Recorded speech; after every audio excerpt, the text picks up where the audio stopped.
Sunnah followers, protectors of the Sunnah, Sunnah followers, protectors of the Sunnah.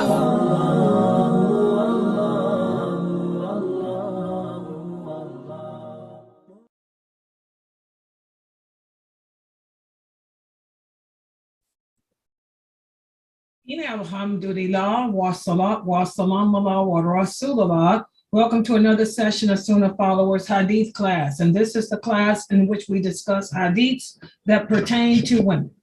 And let's put the hadith that's up for discussion today on the screen. And the source of this hadith is Sahih Muslim. It's Sahih Muslim, and it's narrated by Sa'id Al-Khudri. He said that the Prophet sallallahu alaihi wasallam said, the life of this world is sweet and green. Allah makes you generations that succeed one another so that he may try you in regards to your actions. So beware of the beguilements of the life of this world, and also beware of the beguilements of women.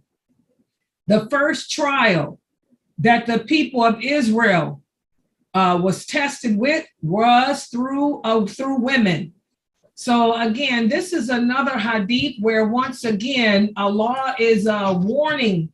Allah tells the prophet to warn the men of this world, to not fall victim to the life of this world, to not fall victim to the money and the riches and the wealth here. And also, again, Allah is warning man to not be duped easily by women. There used to be a time that the people of Israel, the children of Israel, they were the chosen people, but they failed the test that Allah sent upon them.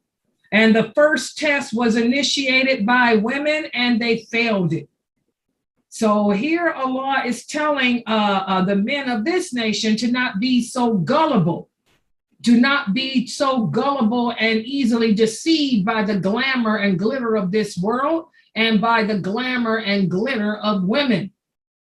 Because something can appear to be beautiful on the outside, but in the inside, it can be the most ugliest, deadliest thing ever. So now that I've explained that hadith, who would like to contribute?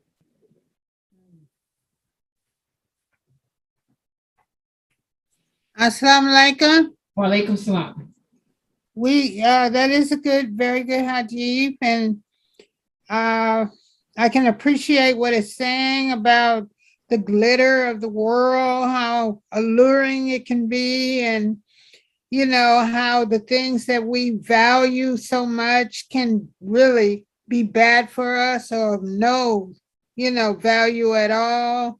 And it warns us too not to put, those things above what is truly important. And we know what that is, Allah, and what Allah wants us to do. And it also speaks about the people of Israel, how they were, as I was raised to think that they were Allah's chosen people at one time. And then they just were ungrateful and they threw it all away. But it also talks about the woman, and it warns the man not to be naive or gullible, because many of the things that happened in our history, in the history of man, was caused by man's gullibility and women's seducing them mentally or physically or both, So it's really a good warning, and it's something to think about, and especially these days when it's just terrible. Exactly. Thank you for sharing that, Sister Sabrine. Would anyone else like to comment?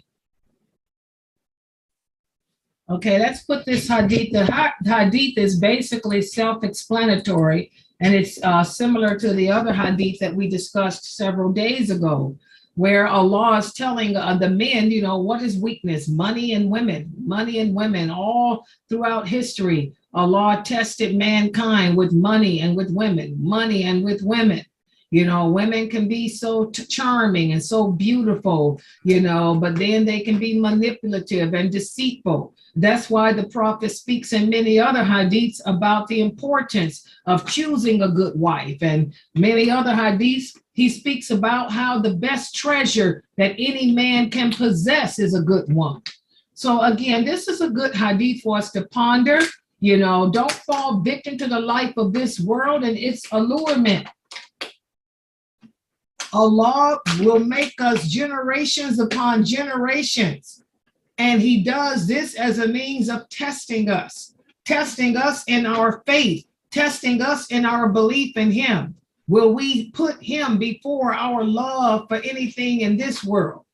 So he's telling us to beware of the enchantments of this world. And also beware of the enchantments of women, because the people that came before us, the first trial that they witnessed was brought on through women. So again, I'd like to thank everybody for joining and participating in this session of our Hadith class. Subhanaka Allahumma wa bihamdika ashhadu an la ilaha illa anta astaghfiruka wa atubu ilayk.